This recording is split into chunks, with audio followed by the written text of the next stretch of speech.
Hello and welcome into the latest ESPN FC. Kay Murray, Ale Moreno and Shaka Hislop here in the studio. And we're going to start with what's been one of the biggest storylines of the season in the Premier League. And it is that of Mohamed Salah's future. Now, you may remember back in November, he said this.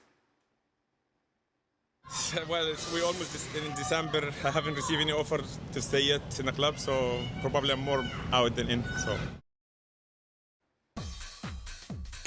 Yes, it was more out than in, but suddenly it is more in than out. It turns out 5 months later, this is the case. He has signed a new contract at Anfield, a new deal that keeps him at the club until 2027.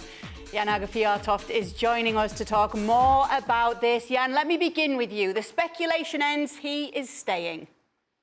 He is staying, and this is, like you're saying, this is a big, big news. I mean, it's another discussion to discuss how they can make three of the best players come so far, but now with Mohamed Salah signing for them, I'm that old. I remember when they sold Kevin Keegan and they signed Sir Kenny Dalglish, and you just feel that this has the same impact because you feel now that Van Dijk will do the same, and Liverpool winning the Premier League this season, they can continue to be one of the best teams in the world. So this is fantastic for all Liverpool fans. I must say also as a neutral, following in the Premier League, it's a great signing for all of us that love football, because I would love to see Salah being on the English football stadium.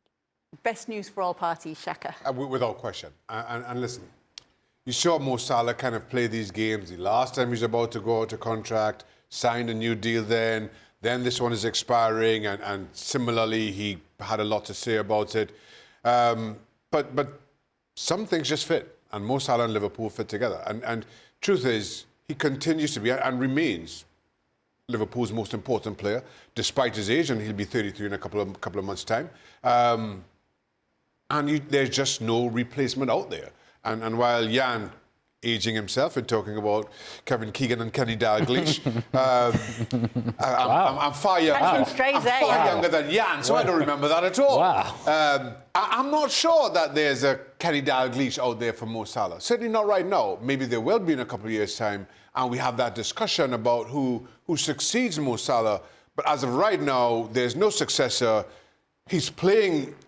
He's playing outstanding football, remains important to Liverpool.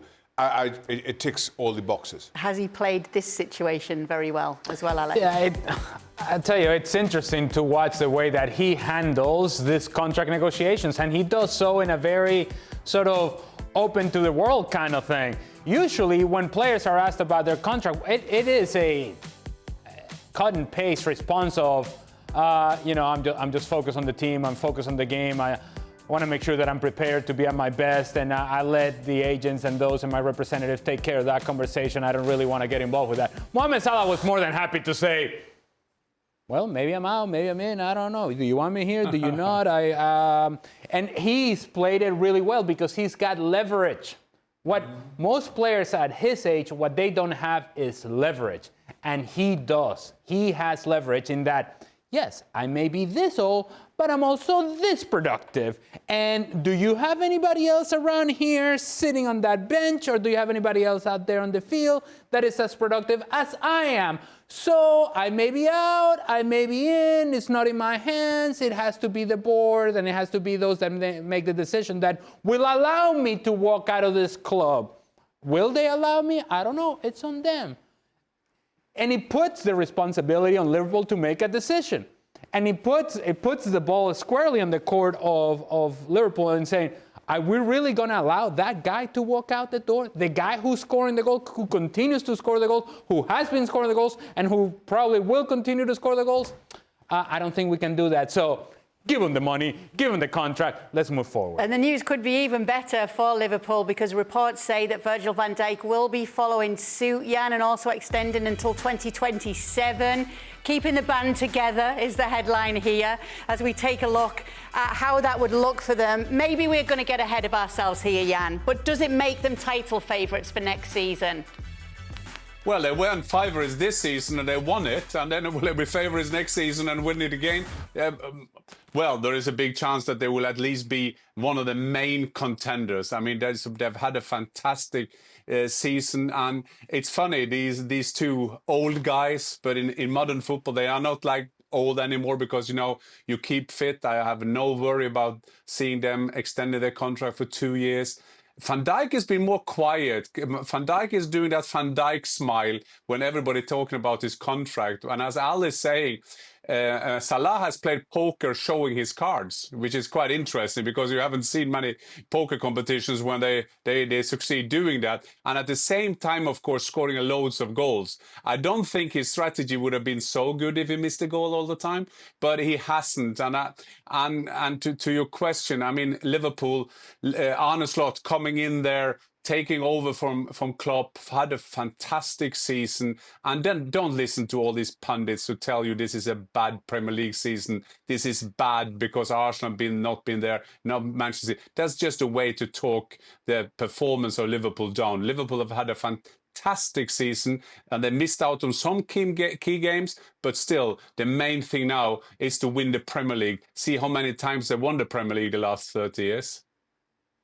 Van Dijk, good news. Absolutely. And again, similarly, a similar conversation that we just had about Mo Salah, given his importance. And while maybe there are centre halves out there who could come in and fill a void if Van Dijk moves on, certainly more option than replacing Mo Salah, there's no doubting his importance to Liverpool, the quality that he continues to bring. You know it's a good fit. The club like him, fans love him, he likes being there. So why rock the boat and take a chance elsewhere? And in keeping those two world-class stars, it also sends that message out with this impending transfer window to come in the summer, where so much will be determined, and you were asking about title favourites for next season.